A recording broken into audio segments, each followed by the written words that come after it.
राज, अभी के अभी मेरी इंडिया की टिकट निकलवाओ, मुझे इंडिया जाना है। रोते हुए फ़ोन पर बोली प्रिया। प्रिया, क्या हुआ है? तुम इतना क्यों रो रही हो और अचानक इंडिया क्यों जाना है तुम्हें? ऑफिस से राज बोला।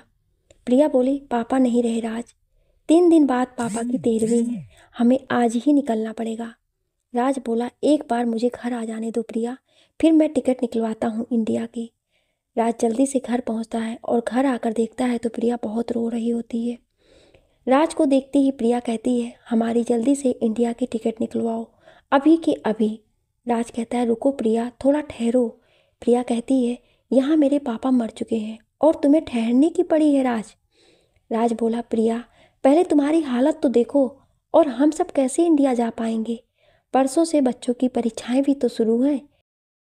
एक काम करो, मैं तुम्हारी इंडिया की टिकट बनवा देता हूँ। प्रकाश से कहता हूँ, वो तुम्हें एयरपोर्ट पर लेने आ जाएगा। पूरे 6 साल बाद इंडिया जा रही हो, वहाँ भी बहुत कुछ बदल चुका होगा।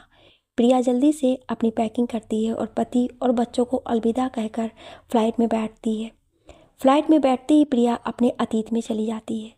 राज प्रिया को कॉलेज के समय से पसंद करता था, मगर कभी खुलकर बोल नहीं पाया था।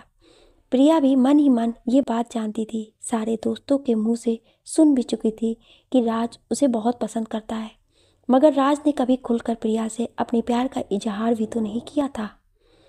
आज जब कॉलेज के एनुअल डे पर प्रिया ने डांस किया तो राज अपने आप को रोक नहीं पाया और उसने जाकर प्रिया से अपने प्यार का इजहार कर लिया। इतने सालों से जो बात प्रिया दोस्तों के मुंह से सुनती आई थी, वो आज राज ने सामने से आकर बयां कर दी थी। प्रिया कुछ बोलती उससे पहले राज बोला, प्रिया कोई जल्दी नहीं है, तुम आराम से सोच समझ कर जवाब देना। आखिर ये मामला ऐसा नहीं है कि तुरंत इसका जवाब दे दिया जाए। इतने सालों से इंतज़ार कर रहा हूँ, तो थोड़े दिन और सही। प्रिया भी कुछ बोले बिना चली गई, मगर उसके दिन और रात राज के बारे में सोचने में चले गए, क्योंकि पसंद तो वो भी राज को बहुत करती है थी, मगर डरती थी समाज से, अपने घर वालों से, क्योंकि जाति धर्म सब कुछ ही तो अलग था राज का और प्रिया का। और प्रिया के घर वाले बहुत कड़क लोग थे, जो ये रिश्ता कभी स्वीकार नहीं करेंगे। प्रिया जानती थी राज का प्यार महत्व आकर्षण नहीं है, वो उसे बहुत सालों से चाहता है। प्रिया भी राज के प्यार के सामने झुक गई और उसने समाज के रीति रिवाजों को एक ओर कर राज को हाँ कह दी। अब तो राज और प्रिया के दिन और रात बातें करने और घूमने फिरने में जाने लगे। एक रोज़ दोनों गार्डन में बैठे हुए थे और प्रिया के भाई रमेश ने अपनी बहन को लड़के के साथ देख लिया। रमेश ने ना आओ देखा ना ताओ और राज को पत्थर से मारकर अपनी बहन प्रिया का हाथ घसीट कर घर ले आया। घर आकर पापा और माँ के सामने 2 थप्पड़ प्रिया को जड़ते हुए बोला, खानदान का नाम खराब कर दिया इस लड़की ने पापा। एक लड़के के साथ पार्क में बैठकर गुलछर्रे उड़ा रही थी और आपकी लड़की। वो तो अच्छा हुआ मैंने देख लिया और उस लड़के को मारकर इसे सीधा घर ले आया। आज से इसका कॉलेज जाना बंद, कोई पढ़ाई वढ़ाई नहीं करनी है अब इसे। प्रिया अपने माता पिता की लाडली बेटी थी, मगर भाई रमेश के सामने उसके माता पिता की एक न चली और दोनों को रमेश की बात माननी पड़ी। वहाँ राज प्रिया से मिलने को बेताब था, मगर प्रिया का कॉलेज क्लासेस सब बंद करवा दिया गया था और उसकी शादी के लिए जल्द से जल्द लड़का देखा जा रहा था। यहाँ प्रिया भी राज से मिलने के लिए बेकरार थी। एक दिन रमेश के घर पर न होने पर प्रिया घर से अपनी सहेली का बहाना बनाकर राज से मिलने पहुंची और बोली, राज मैं तुम्हारे बिना नहीं रह सकती, हमें भागकर शादी करनी होगी, वरना मेरे घर वाले मेरी कहीं और शादी करवा देंगे। राज भी प्रिया को उसी पल अपने साथ लेकर भाग गया। सारी मदद दोस्तों ने कर दी और थोड़े दिन बाद दोनों ने कोर्ट मैरिज कर ली। राज के घर वालों ने प्रिया को अपना लिया, मगर रमेश ने अपने माता पिता को प्रिया से सारे रिश्ते नाते तोड़ने को कहा। बोला, आज से प्रिया से हमारा कोई रिश्ता नहीं है, इस लड़की ने हमारे खानदान का नाम मिट्टी में मिला दिया। प्रिया ने अपने पापा मम्मी से बीच में बात करने की कोशिश की थी, मगर वे बोले, बेटा रमेश को पता चला तो वो तुम्हें और राज को जिंदा नहीं छोड़ेगा।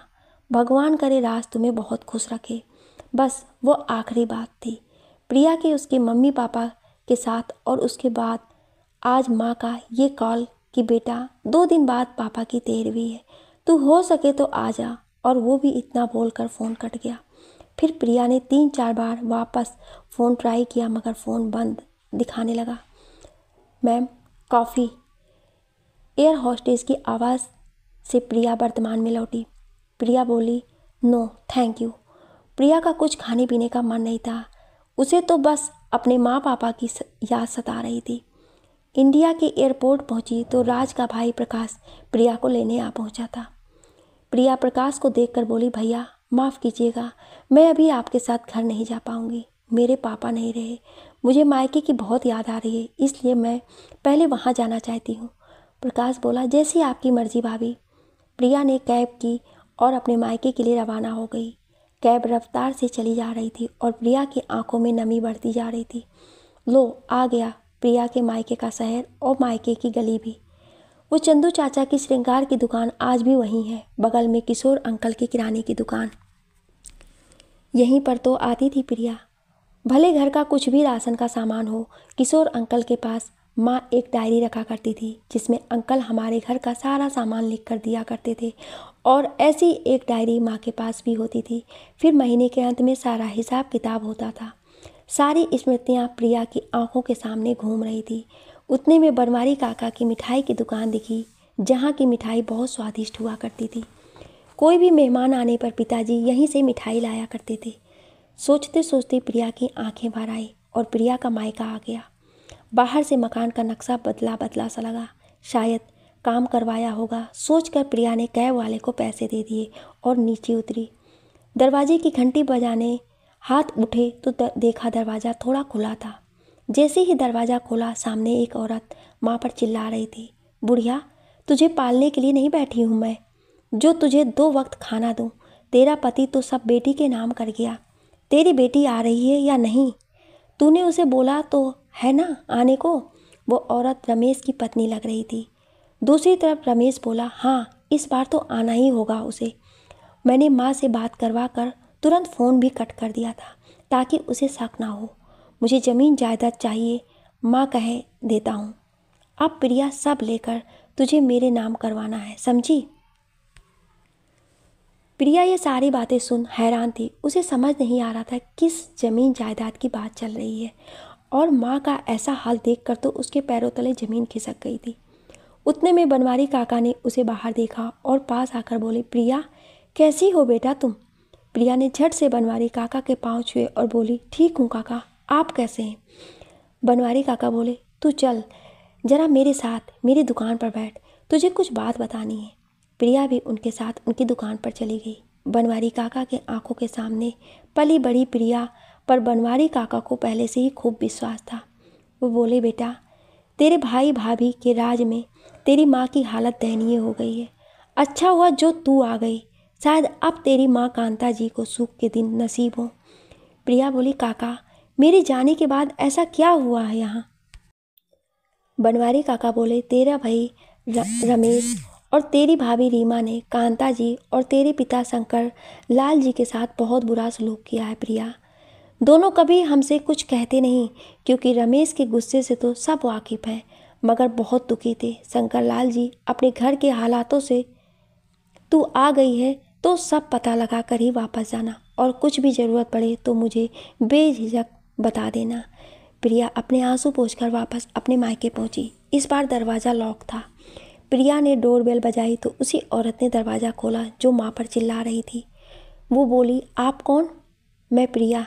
प्रिया धीरे से बोली, अच्छा प्रिया दीदी, माफ़ कीजिएगा, मैंने आपको पहली बार देखा है। मैं आपके भैया रमेश की पत्नी रीमा, आइए अंदर आइए। प्रिया बोली, माँ कहाँ है? रीमा प्रिया को माँ के कमरे में ले गई। माँ को देखते ही प्रिया माँ के गले लगकर ज़ोर ज़ोर से रो पड़ी और बोली, माँ पापा को क्या हो गया था?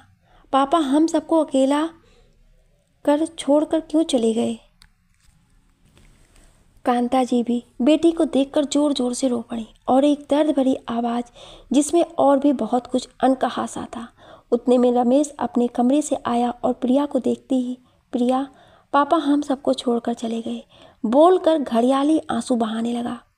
प्रिया जो कि पहले भाई भाभी का इतना भयंकर रूप देख चुकी थी, उसे भाई के नकली आंसू साफ नजर आ रहे थे। रमेश बोला, रीमा जाओ, देख क्या रही हो? प्रिया अरसे बाद इस घर में आई है, इसके लिए बढ़िया चाय नाश्ता लेकर आओ। रीमा रसोई में जाती है और डोरबेल बजती है। रमेश दरवाज़ा खोलता है तो रीमा के मम्मी पापा और बहन को देखकर उनकी आवभगत में लग जाता है। अकेले में मौका पाकर प्रिया अपनी माँ से पूछती है, माँ, इतने सालों में एक बार भी मेरी याद नहीं आई जो आपने एक फ़ोन नहीं किया? कांता जी बोली, बेटा, हर पल तुझे याद किया है मैंने और तेरे पापा ने। तेरे दोस्तों से सारी खबर लेते थे हम दोनों। तू अमेरिका में जमाई बाबू के साथ बहुत खुश है, ये जानकर हम बुढ़े खुश हो जाते थे। रमेश से छुप छुपाकर खबर लेते थे तेरी खबर मिलते ही कहीं रमेश फिर से ताव में ना आ जाए, इसलिए तुझे फ़ोन नहीं किया, क्योंकि तेरे चले जाने के बाद रमेश ने तुझे खूब गालियाँ दी और कहने लगा, आज के बाद अगर किसी ने प्रिया को फ़ोन किया तो मुझसे बुरा कोई नहीं होगा। ऐसी लड़की से हमारा कोई वास्ता नहीं जो खानदान का नाम कीचड़ में उछाल कर भाग गई। माँ, पापा को क्या हुआ था? उनकी मौत कैसी हुई? बेटा, जब से तेरा भाई रीमा के प्यार में पड़ा था उसे सही गलत कुछ समझ नहीं आता था। रमेश ने रीमा से शादी करने की जिद पकड़ ली थी। तब तेरे पापा ने रीमा के परिवार वालों की खबर निकाली तो सबने यही कहा कि लड़की का चाल चलन ठीक नहीं है। रीमा पहले भी 2 लड़कों को धोखा दे चुकी थी, आपका बेटा तीसरा है। इसके परिवार वाले बस ज़मीन जायदाद की लालच में अपनी बेटियों की शादी करवाते हैं और फिर सब कुछ हाथ में आते ही इनकी लड़कियां अपने मायके आकर बैठ जाती हैं और नया लड़का फंसाने की तैयारी करती हैं। बस यही वजह थी कि तेरे पापा रीमा से रमेश की शादी नहीं करवाना चाहते थे, मगर रमेश, जो कि बिल्कुल सुनने को तैयार नहीं था। आए दिन तेरे पापा और रमेश की कहासुनी होने लगी, जिसके चलते तेरे पापा बीमार रहने लगे। रमेश की जिद के आगे हमने घुटने टेक दिए और रीमा शादी करके यहाँ दुल्हन बनकर आ गई। उस दिन से ये घर हमारा कम और रीमा के माता पिता भाई बहन का ज़्यादा हो गया। आए दिन वह लोग यहाँ रहने चले आते। रीमा और रमेश को हम दोनों बुढ़ों का यहाँ रहना भी अखरने लगा। हमारे लिए इनके पास ना खाना होता था ना कपड़े। घर का बिगड़ता हाल देखकर तेरे पापा ने अपनी सारी ज़मीन जायदाद तेरे नाम कर दी। एक दिन जब रीमा ने वो कागजात देख लिए तो रमेश से बोली, अगर सारी ज़मीन जायदाद मेरे नाम नहीं की तो मैं तुम्हें छोड़कर हमेशा के लिए चली जाऊंगी। रमेश ने तेरे पापा से खूब लड़ाई की और बोला, अगर आपने सारी ज़मीन जायदाद मेरी बीवी के नाम नहीं की तो मुझसे बुरा कोई ना होगा। मगर तुम्हारे पापा टस से मस ना हुए। रमेश ने तेरे पापा को 2 थप्पड़ लगा दी। ये देखकर मेरा खून खौल उठा और मैंने रमेश पर हाथ उठा दिया। रीमा मेरा हाथ मरोड़कर बोली, बुढ़िया, तूने क्या समझा है? तू मेरे पति को मारेगी और मैं चुप रहूंगी? मैंने जैसे तैसे अपना हाथ छुड़वाया। उस रात मैं खूब रोई और तेरे पापा को दिल का दौरा पड़ गया। सुबह जब सबको पता चला तो घर में बेटे बहू को उनके मरने से ज़्यादा ज़मीन जायदाद उनके नाम पर ना होने का मातम था। दोनों इस बात को सोच रहे थे कि ज़मीन जायदाद अपने नाम कैसे करवाई जाए। बस उसके बाद रमेश ने मुझसे तुझे फ़ोन करवाया ताकि मैं तेरे आने के बाद कैसे भी तुझसे सब कुछ हथिया सके।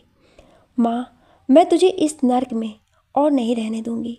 मैं तुझे यहाँ से हमेशा के लिए अपने साथ ले जाऊंगी, प्रिया रोते हुए बोली। रमेश अंदर आकर चिल्लाकर बोला, रीमा, कहाँ हो तुम? तुमसे कहा था ना कि इन दोनों माँ बेटी को अकेला मत छोड़ना। तुम्हारी इतनी बड़ी लापरवाही के कारण प्रिया को सब कुछ पता चल गया और प्रिया माँ को तो तुम तब ले जाओगी ना जब तुम यहाँ से वापस जाओगी। प्रिया के हाथ से मोबाइल छीनकर उसने दोनों माँ बेटी को कमरे में बंद कर दिया। प्रिया ने भरसक कोशिश की मगर वो कुछ ना कर पाई। कमरे में ना कोई खिड़की थी जहाँ से वो आवाज़ दे पाए, ना अब फ़ोन था कि वो किसी को फ़ोन कर पाए।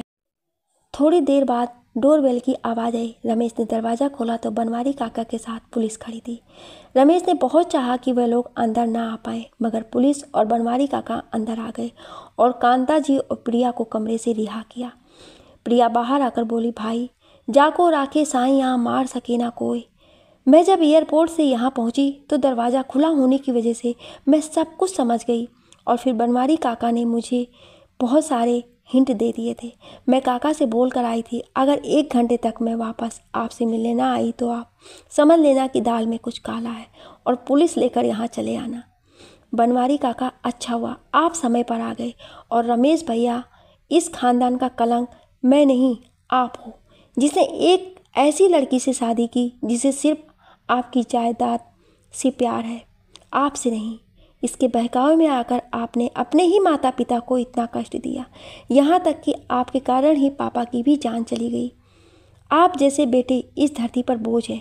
इंस्पेक्टर साहब, ले जाइए इन सभी को यहाँ से, ताकि कोई और घर खराब ना हो। रमेश, रीमा और रीमा के घर वालों को पुलिस ने तुरंत अरेस्ट कर लिया। प्रिया भी अपनी माँ को लेकर पहले अपने ससुराल वालों से मिलने गई और फिर अपनी माँ को लेकर हमेशा के लिए विदेश आ गई। प्रिया के बच्चों ने पहली बार अपनी नानी को देखा था। दोनों बहुत खुश हुए और कांता जी, जो ना जाने कितने समय से दुख भोग रही थी, उन्हें अब सुख नसीब हुआ था। दोस्तों, अक्सर देखा जाता है कि जहां लड़कियां भागकर अपने प्रेमी से शादी कर लेती हैं, उनके ऊपर खानदान पर कलंक पोतने का आरोप लगा दिया जाता है। मगर उन बेटे बहू पर यह आरोप क्यों नहीं लगता, जो जीते जी अपने माँ बाप को मरने पर मजबूर कर देते हैं? क्या वे खानदान पर कलंक नहीं? आपकी क्या राय है? कमेंट करके ज़रूर बताइए। और ऐसी ही कहानियाँ सुनने के लिए हमारे चैनल को सब्सक्राइब जरूर करें। Thank you.